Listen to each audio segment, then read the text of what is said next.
The war had long outlived its reason. No one remembered who fired first or what treaty was broken to begin it.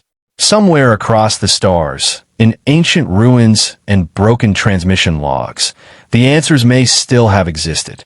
But on the cratered surface of Vesta 9, those questions no longer mattered. What mattered was endurance. What mattered was survival. Keira Holt lay still beneath a jagged ledge of oxidized rock, her body half buried in the reddish dust that clung to everything like decay. She hadn't moved in hours, not since the twin suns began rising beyond the ridge, casting long shadows across the broken landscape. The rifle in her hands felt like an extension of her bones, silent, inert, and ready. Every breath she took was measured, every blink deliberate. She didn't know how long she'd been awake. Time had melted into a cycle of motionless patience and brief, methodical adjustments. That was how you survived here. That was how you hunted. The sky above was fractured with ash trails and atmospheric burns left by Dominion warships entering low orbit. The Zarketh Dominion didn't occupy, they dominated. They didn't conquer, they eradicated. And now, they had chosen Vesta 9 as the place to broadcast humanity's final surrender. Not through peace, through spectacle. A kilometer away, the remains of the Terran command outpost jutted from the earth like broken ribs. The bones of Earth's last organized resistance. The Dominion had erected a ceremonial platform over the rubble, a glass structure plated in obsidian and pulsing with blue light. A stage. In 24 hours, the High Lord Corvex would step onto that platform and execute the last 3 ranking Terran generals in full view of every Dominion-controlled system. It was meant to be a punctuation mark, a final humiliation before extinction. Keira hadn't spoken in 73 days. She hadn't needed to. Her mission had started as reconnaissance. She'd been inserted ahead of the Dominion siege to track movements, relay coordinates, and disappear. Ghost Protocol, they called it. A program developed in the early decades of the war. Snipers trained not just to shoot, but to become invisible, to erase their presence entirely. Only a handful had ever been deployed. Fewer still had returned. She had outlived her unit, outlived the satellite network, outlived the chain of command. And yet, she remained. Not because of duty, because of something quieter, something colder. She watched the platform through the scope, calibrating the distance, mapping the wind. Dominion engineers moved like insects across the glass scaffolding, installing pylons and anchor lights. She counted 14, 6 for structural stability, 8 for visual effect. They cared about angles, symbolism, perception. Their arrogance wasn't just strategic, it was theatrical. Keira noted the camera placements. 5 fixed, 2 drones. The broadcast would be interstellar. Dominion propaganda always was. She adjusted her scope 0.4 degrees west to account for the planetary spin. A mental correction she'd been making for weeks, over and over, waiting for this moment. The scope pinged softly. An incoming signal, tight band, encrypted, buried beneath Dominion communications. Terran code. She blinked twice to activate her receiver. A single line of text appeared in the corner of her vision. Final directive, prevent execution. That was all. No coordinates. No timing. No confirmation. Just a directive. Her pulse didn't change. She reached into her pack and unwrapped the precision casing that held her last remaining round. Not standard issue. This was prototype tech. Self-correcting trajectory. Reactive alloy casing. Hyperkinetic penetration. She had carried it since Europa, since the mission that broke her team. She slotted the round into the chamber. The rifle locked into place with a muted click, no louder than the sound of a finger tapping glass. She exhaled slowly and refocused through the scope. The tower loomed in the distance, shielded by a pulsing energy field that flared briefly every 90 seconds. She studied it for patterns. Each pulse created a distortion, a shimmer at the edge of visibility. Not perfect. Nothing was. The shield dropped for precisely 3.4 seconds every cycle to reset its charge.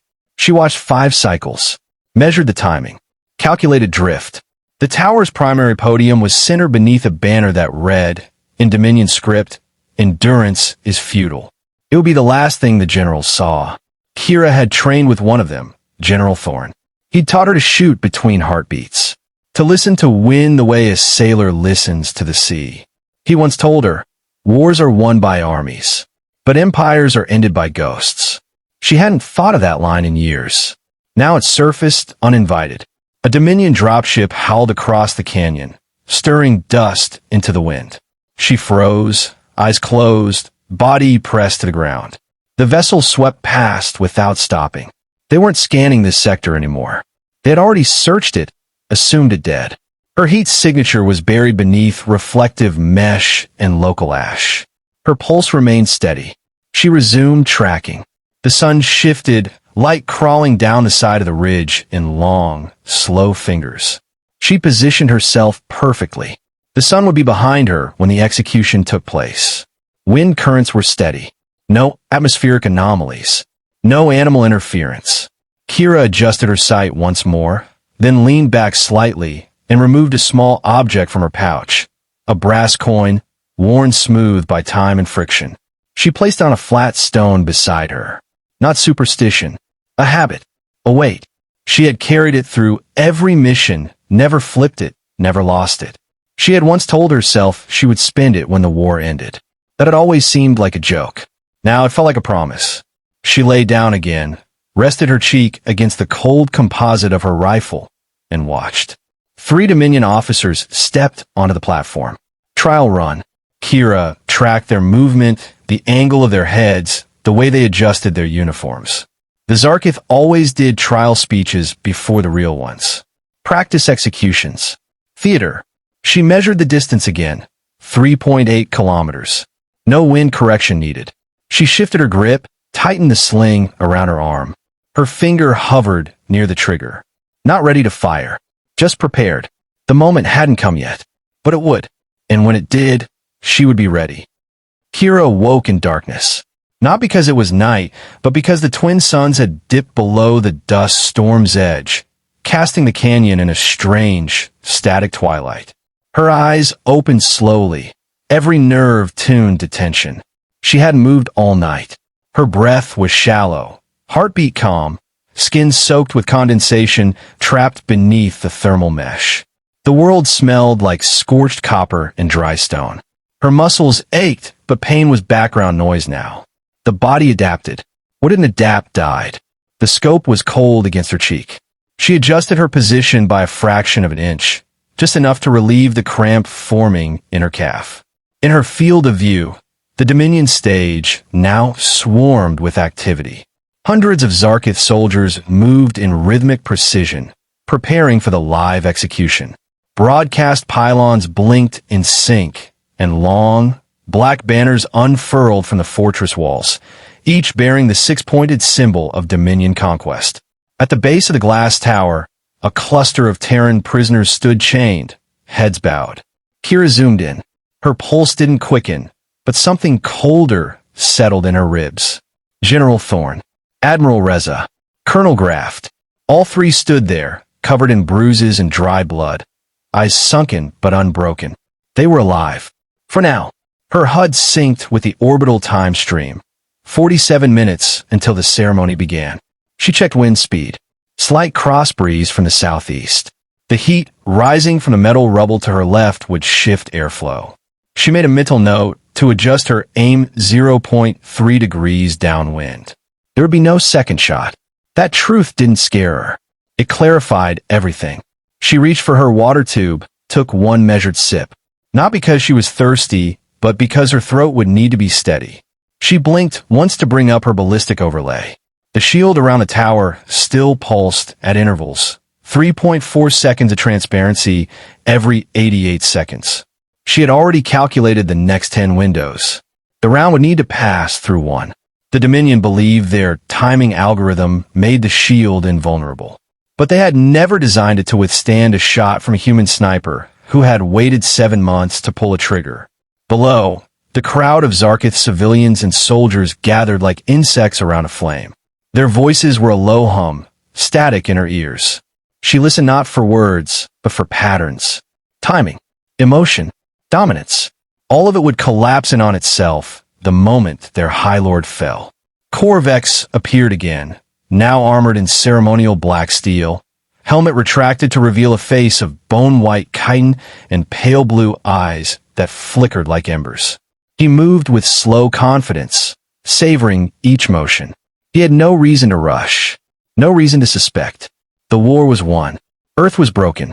Resistance was scattered. This final act was only a formality, a show of power. Keira had studied that arrogance before. It was written into the posture of every Dominion commander. She'd learned to read it like a language. She watched the way his feet aligned before speaking, how his hands folded behind his back, how his mouth moved in practiced disdain. The same way he'd spoken on Sharda Prime. The same way he'd ordered the death of 40,000 surrendering civilians. She settled the crosshairs at the edge of his neck. It wasn't time to fire. Not yet. The window wouldn't align for another 4 cycles. Her breathing returned to its slow, practiced rhythm. She adjusted her position slightly, absorbing the rise and fall of the canyon's shifting pressure zones. She thought of Sykes again, his soft voice during cold range nights, the way he'd say the moment before the shot, "Holt," is when the world finally holds its breath. She didn't allow nostalgia to take hold. Nostalgia got you killed. But she did let herself feel the weight of his absence. A motion alert blinked at the edge of her HUD. A patrol drone. Altitude low. Speed slow. Search mode. It passed directly overhead. Kira's body remained motionless. Her finger hovered near the rifle's safety, but she didn't engage. Her cloak's internal systems matched the ambient thermal signature. The drone paused, scanning, then drifted on, unaware of the ghost beneath it. She waited another full minute before moving again. The sky darkened slightly as the upper layers of the dust storm intensified. It was good cover, but it would complicate visibility. She switched the scope to spectral filter, watching the Dominion figures glow against the background of swirling static. Corvex raised one of his arms, signaling for silence. The stage went still. The speech was about to begin. Keira adjusted the final calibrations on the targeting algorithm. Her fingers danced along the rifle's casing, locking in variables. The guided round, no bigger than a child's finger, glinted in the chamber. Designed for one purpose: self-correcting trajectory, intelligent recoil dampening, passive shielding breach technology, all compressed into a single slug that weighed less than a feather and could rewrite history. She had rehearsed the shot 1,000 times. Not in simulation, not in drills. In her mind, every possible wind variation, every angle of the suns, every gravitational anomaly from the nearby asteroid belt. She didn't need backup. She didn't need confirmation. She needed time and stillness. Corvex began his address, voice echoing through massive loudspeakers. Keira didn't hear the words. She saw the rhythm in his speech, the timing in his gestures. He lifted the ceremonial blade with both upper arms, pointing it toward the prisoners. The crowd responded with something between a chant and a shriek. 3 minutes to execution. Keira took her final breath. Not deep, not slow, just final. She remembered her last day on Earth. The way the sky looked over Nevada's outer dunes. How the sand felt between her boots. The general who gave her the coin and said, "If it comes down to one shot, Holt, you make it count." She reached for the coin now and touched its worn edge. She left it where it sat on the rock. In her scope, the shimmer of the shield dimmed, starting its brief collapse. The 3.4-second window opened. And still, she did not fire. She waited, watched. Corvex stepped forward, raising the blade high. The second window began to pulse. A tremor passed through the wind. Heat from a burst generator behind the fortress. Keira recalculated instantly. Adjusted 1 click left. 1 minute. Another shield cycle approached. Her heartbeat was a steady metronome. 4 per breath. 30 seconds. Corvex began the final speech sequence. She saw it in the position of his legs, the slight lean into the microphone stand. Her fingers slid to the trigger. Another second. The shield shimmered again. Her eye narrowed. She didn't think about survival, or vengeance, or Earth, only about the line between her and the target. The shot would define more than victory. It would define silence. Still she waited, and then the shimmer dropped. The opening revealed itself like a curtain parting. Her finger tensed, but the shot hadn't happened. Not yet. The air stilled as if the planet itself waited. Keira's finger tightened against the trigger, a half-breath held between now and never. Through the scope, Corvex's chitinous face tilted upward, the blade in his hands catching the last smear of light from the twin suns. His speech had reached its crescendo, the crowd a frenzy of chants below him, thousands of alien voices folding into one seething roar. The execution was seconds away. The shimmer dropped. Keira fired. The sound was nothing, less than a whisper, a sound that didn't belong to war. The recoil pressed gently into her shoulder, a soft mechanical kiss, and the guided round vanished across the distance, a speck of death born from dust and silence. She didn't watch it travel. She didn't need to. Her world remained inside the scope, waiting to see the echo of what she'd done. Her breathing resumed, slow and shallow. Her eyes stayed locked on the stage. 3 seconds passed. 4. And then, impact. Corvex's head jerked backward, a single jolt of violence that sent the blade tumbling from his grip. He staggered, arms flailing, a fine red mist blooming from the shattered curve of his skull. The back of his head exploded against the inside of the glass tower, spraying ichor across the royal banner behind him. A second later, his knees buckled and he dropped, crumpling like wet paper, lifeless before his body hit the polished stone. Silence. Not just on the stage, but across the entire assembly. The Zarketh soldiers froze. The crowd's roar fell dead, voices cut off mid-chant. The Dominion anthem still played faintly through the loudspeakers, now grotesque and surreal over the image of their leader lying in a pool of his own fluids. Then came the screaming. Panic shattered the formation as soldiers scrambled, shouting in their native tongues, some firing into the sky, others tackling bystanders or dragging prisoners away. 2 guards near the Terran generals activated emergency transports, portable blink pads, and disappeared with their captives in bursts of blue energy. Keira adjusted the scope, watching as chaos unraveled through the enemy ranks like a torn thread unraveling a cloak. She pulled back from the rifle and lay flat against the rock, heartbeat steady, every muscle tense. They would send drones, flood the sky with thermal scans. The illusion of safety was over. The war had changed in the span of a single heartbeat, and now every Dominion commander in the sector would want to know, what the hell just happened?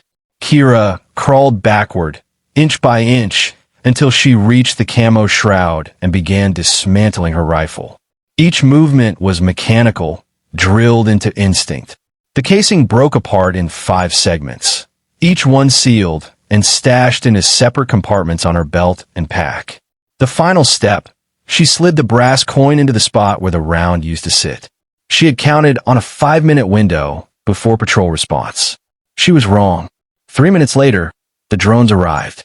Twin engines roared over the ridge as 2 black glass ovoids zipped across the canyon, their undercarriages pulsing with red light. Keira dropped and froze, her cloak active, thermal mask adjusting with the ambient heat. The drones hovered, scanned, searched. One of them lingered too long, rotating slowly above her. Keira closed her eyes. Her heart pounded now, but not with fear, with calculation. Her mind counted each second. 10, 20, 43. The drone moved on. She exhaled, soundless, and began to retreat deeper into the canyon. No sprinting, no sound, only slow, methodical withdrawal, like a shadow sinking into stone. She'd mapped her escape route 2 days ago, choosing a crevice system that ran along the old hydro conduits, abandoned mining infrastructure from the colony's early days. It would give her cover until nightfall. Halfway through, she stopped, not from fatigue, but necessity. Her comm beacon vibrated again. She slid the receiver from her belt and activated the narrowband encryption. A voice came through, ragged, human, layered with static. "This is Fleet Marshal Orlan. If you're alive out there, whoever you are, we saw the shot. We saw it live." She said nothing. General Thorne and Admiral Reza are safe. Repeat, they were extracted. We don't know how you pulled it off, but Corvex is dead. The entire Dominion fleet is scattering. Infighting's already started. They think it was internal sabotage. They're collapsing. Still, she didn't respond. Then, if you can make it to Grid Delta 3-7 by sunrise, extraction's possible. But after that, we're pulling back. We won't survive another day here. The message looped, then fell silent. Keira lowered the receiver and stared into the dust-choked void of the canyon. She thought of the thousands of humans who had died under the Dominion flag, their screams broadcast like entertainment. She thought of her unit, their bones somewhere beneath this planet's skin. She thought of Sykes and the coin, and the man who had once told her, "The sniper's job isn't to end lives, it's to change what lives mean." She moved again. By the time she reached the edge of the ravine, the suns had nearly fallen. The shadows stretched long and sharp across the landscape, jagged lines etched into cracked rock. Keira slid into the hydro tunnel, her body vanishing beneath the earth. Behind her, in the distant sky, the Dominion's banners were already being torn down by their own. The shot hadn't just pierced a skull. It had shattered a symbol. Somewhere in the stars, generals were arguing. Fleets were withdrawing. Planets were choosing new sides. The narrative had shifted, no longer about dominance, but about fear. The Dominion wasn't invincible. Not anymore. A single bullet had rewritten reality. And yet, Keira didn't think of herself as the author of that story. She was just the hand that held the pen. As the hydro tunnel swallowed her, the night above grew quiet again. No alarms, no drones, only wind and dust and silence. But even silence had changed now. The wind howled over Vesta 9's broken ridgelines as dawn pulled weak light across the cratered landscape. Ash hung in the air like fog, the remnants of burning banners, incinerated landing pads, and Dominion ceremonial fabric left to rot in the dirt. The night had been longer than usual, heavier, quieter, as if the planet was holding its breath in the wake of something it hadn't fully processed. Keira moved with deliberate precision across a flat rock basin, her thermal signature still cloaked, steps ghosted by memory and instinct. Her destination loomed just beyond a collapsed mining station, Grid Delta 3-7. The last Terran outpost on Vesta 9. Not a fortress, not a rally point, just a broken ridge with half-buried transmitters and the soft ping of a signal beacon flickering through interference. She reached the top of the ridge just as the transmission crackled again.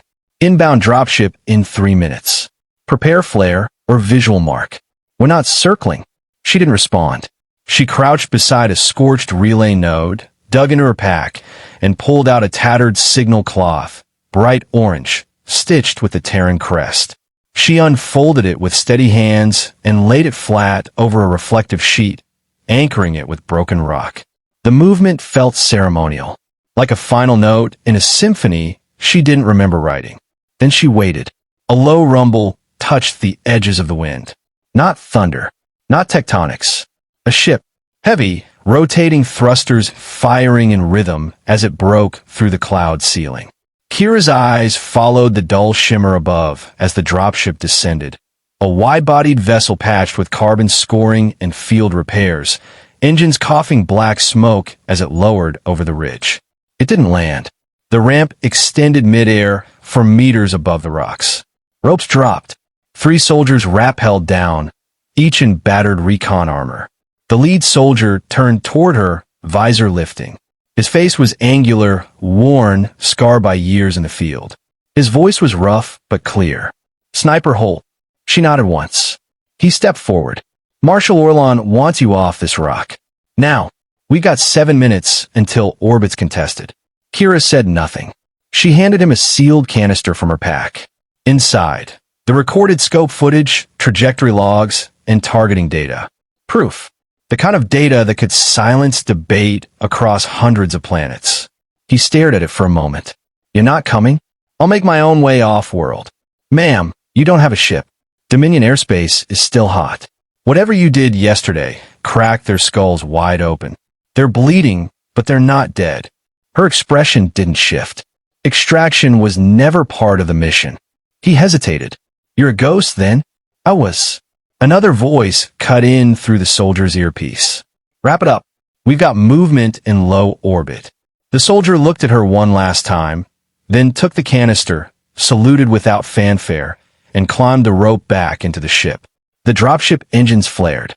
In less than 10 seconds, it vanished into the clouds, a speck swallowed by smoke. Keira turned away. Behind her, Vesta 9 stretched like a scar. Dominion soldiers had abandoned the central fortress hours after Corvex fell. Without his voice guiding strategy, their ranks fractured. Entire divisions argued chain of command. Commanders accused one another of treason. Civil factions turned their weapons inward. Dozens of colony systems under their rule had gone silent overnight. Some declared neutrality. Others, open rebellion. Not because of fleets, not because of bombs, but because someone had killed a god and left no trace. She descended into the ravine again, disappearing beneath stone and ash, moving deeper into the fracture-lined pathways that had served as her haven. She wasn't done. Not yet. There were still things to do. Names that hadn't been crossed off. Her mission had changed the shape of the war, but wars didn't end with a shot. They ended with a choice. With silence. With what people did after the sound stopped echoing. Her thoughts were interrupted by a sudden, shrill sound. A news broadcast playing from a salvage comm unit half buried in debris. She approached, crouched beside the warped metal, and pressed the cracked interface. Static gave way to the voice of a Terran anchor, calm and clear. "This is CN, Central Earth News. A Histora peace accord was signed today between remaining Dominion representatives and the United Terran Front. In the wake of High Lord Corvex's assassination, diplomatic channels reopened for the first time in 50 years. Details remain classified, but sources confirm that several Dominion warlords have disbanded their fleets. Colonies once marked for annihilation have been granted amnesty. The war is over." Keira stood still, listening, not moving, not blinking. The voice continued. "No one has claimed responsibility. Terran officials deny involvement. Dominion investigators believe it was internal sabotage. A palace coup. The shot that ended the war remains anonymous. Unclaimed. A myth already. But one thing is certain. One moment changed the course of history." She turned off the device. The sun pushed harder through the clouds now, revealing more of the scarred planet.